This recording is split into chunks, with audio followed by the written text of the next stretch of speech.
Di saat itu, Zhou datang menghampiri rumah baru milik Qinzhan, yang saat ini berada di tengah kota. Karena keberadaan Qinzhan di sana membuat Zhou sangat tak menyukainya, karena ia berpikir Qinzhan berusaha untuk mendekati Yu Cheng. Oleh karena itu, ia mendirikan bangku dan meja untuk duduk di sana, supaya Qinzhan segera angkat kaki dari rumah tersebut.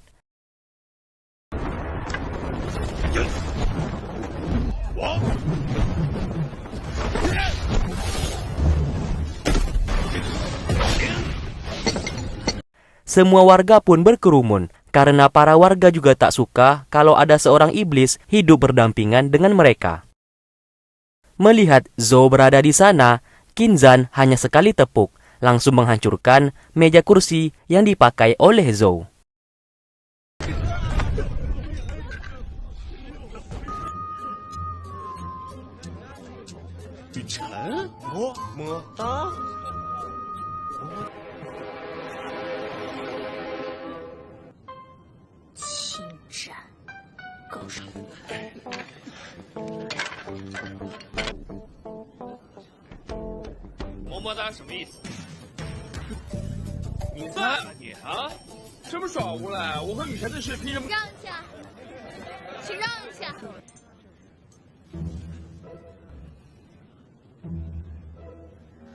Tak lama kemudian, Yu Cheng datang ke sana. Mereka berdua pun berebut untuk mendekatinya.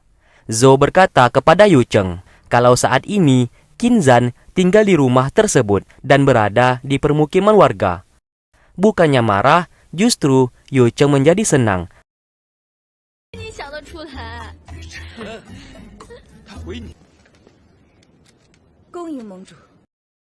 Karena kesal akan hal tersebut, Zhou memanggil pemilik yang telah menyewakan rumah kepada Qinzhan.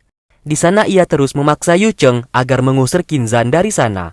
Namun Yu Cheng menolak akan hal tersebut, karena Qinzhan memiliki jasa untuk mensejahterakan rakyat. Namun bagaimanapun juga, Zhou yang merupakan pangeran tetap memaksa dan membuat sebuah perjanjian. Ia akan memberikan sebuah tempat untuk Qinzhan bersama anak buahnya tinggal. Perdebatan pun tak dapat terelakkan.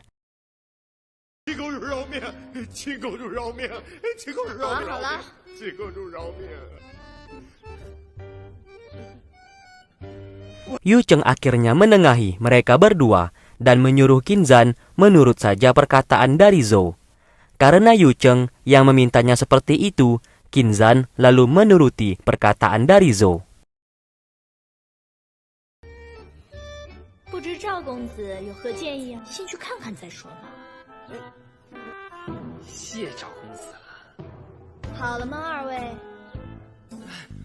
Singkat cerita, Yu Cheng membantu Qinzhan mengemasi barang-barangnya.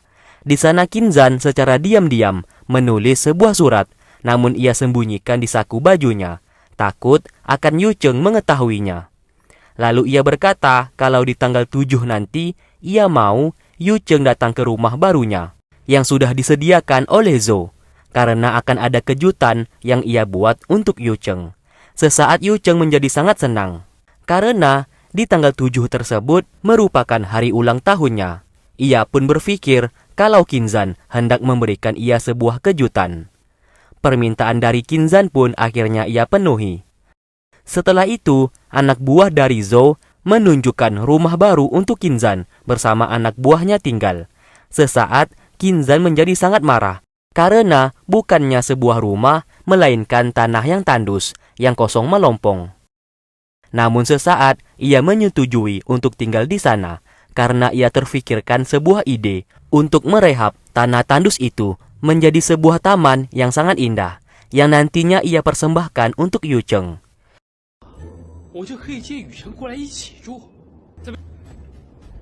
Di lain sisi, Bambang yang telah memiliki obat Baodan lalu diberikan kepada Sensi, yang seketika membuat Sensi menjadi hidup kembali.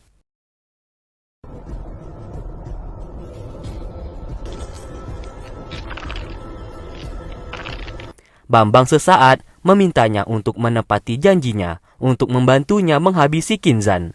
Namun Sensi justru membunuhnya hingga Bambang menjadi tewas seketika.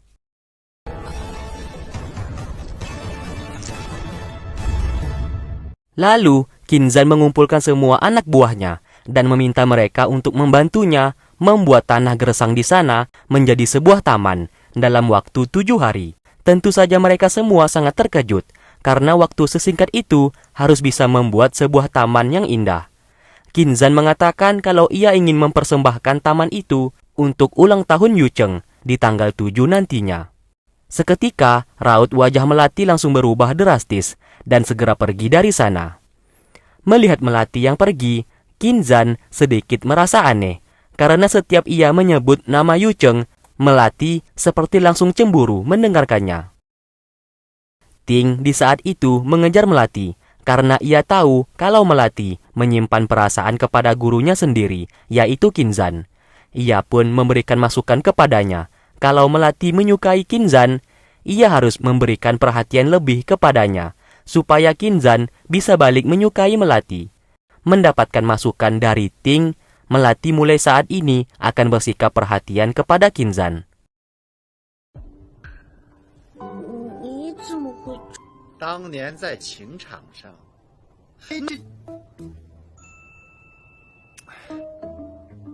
丁丁，说的也有道理。必须先抓住他的背。他到哪儿，他只要是吃饭，他都。好呀，别一口一个圣女大人了。可惜呀、我也说了你也不懂。 Singkatnya, 4 hari telah berlalu, yang dimana tanah gersang nan tandus itu seketika berubah menjadi sebuah pegunungan yang indah. Kinzan yang menyirami air di tanaman barusan ia tanam sesaat dihampiri oleh Melati, yang memintanya untuk membekukan air menjadi sebongkah es batu. Setelah itu ia pun pergi dari sana. 这是干什么？哎，你不是给我喝的吗？ Tak lama kemudian, Yucheng bersama Xiaobing datang menghampirinya. Melihat Kinzan yang sedang berjoget-joget, Yucheng sesaat merasa khawatir melihatnya, karena ia beranggapan Kinzan sedang sakit. Maka dari itu, ia memberikan sekotak obat untuknya. Tidak hanya itu, Yucheng juga memberikan ia sebuah surat, dan setelah itu, Yucheng pergi dari sana. Saat ia baca, ternyata isinya mengenai perasaan Yucheng saat ini, yang selama ini menyukainya. Hal tersebut membuatnya menjadi sangat senang. Tak lama kemudian, Melati kembali datang menghampirinya, yang ternyata air yang dibekukan tadi ia buat es buah. Kinzan memakannya dengan sangat lahap, sambil memberikan sebuah kotak obat kepada Melati untuk diberikan kepada yang lainnya, sambil berkata kalau kotak obat itu berasal dari Yucheng. Lagi-lagi Melati menjadi kesal setelah mendengarkan nama Yucheng. Lalu 6 hari kemudian, kini taman yang dibuat oleh Kinzan telah selesai, dan taman itu sangatlah indah, sama seperti harapannya saat ini. Setelah itu ia menyuruh Ming Yue untuk menemui Yucheng, kalau Yucheng harus menemuinya nanti malam di taman itu, dan Kinzan akan mengadakan sebuah pesta ulang tahun untuk Yucheng. Lagi-lagi, Melati sesaat menjadi marah dan cemburu. 傻丫头，脾气越来越……哦，对了，把房子收拾干净。哎，韩毅， Setelah Melati pergi, Han Yi sesaat berkata kalau saat ini Melati menyukainya. Maka dari itu, Melati selalu marah karena cemburu melihat Kinzan bersama Yucheng. Singkatnya, malam hari pun tiba. Ming Yue datang memberikan informasi kepada Kinzan kalau Yucheng saat ini berada di istana kerajaan, karena Zhou juga mengundang Yucheng untuk merayakan sebuah pesta. Seketika, Kinzan menjadi sangat bersedih dan patah hati. Di istana saat ini, Zhou mengajak Yucheng untuk menaiki balon udara bersamanya. Yucheng mau tidak mau menuruti kemauannya dan terbang menaiki balon udara tersebut. Saat berada di atas, Zhou langsung menyatakan cintanya dan mengajaknya untuk menikah. Yucheng dengan tegas mengatakan kalau ia telah menyukai seorang pria dan ia tidak bisa menerima lamaran dari Zhou. Mendapatkan penolakan itu, Zhou sesaat menyadari kalau orang yang dimaksud oleh Yu Cheng adalah Qinzhan. Setelah itu, Yu Cheng pergi melompat dan meninggalkan Zhou seorang diri.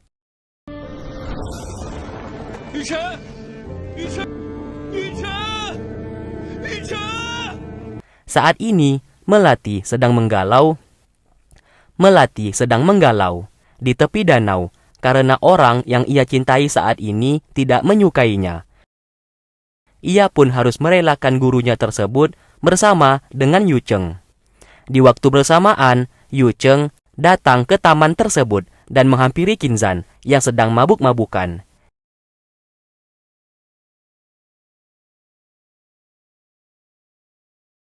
Ia pun memanggilnya, yang membuat Qinzhan menjadi sangat senang akan kehadirannya. Melihat pujaan hatinya berada di sana, Qinzhan lalu mengajaknya jalan-jalan untuk melihatkan keindahan taman yang ia buat.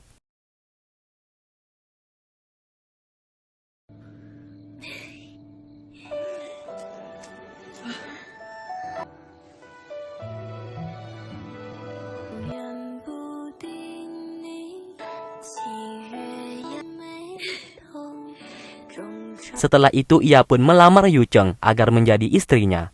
Tanpa berpikir panjang, Yu Cheng menerima lamaran tersebut dan mereka berdua pun berciuman di sana.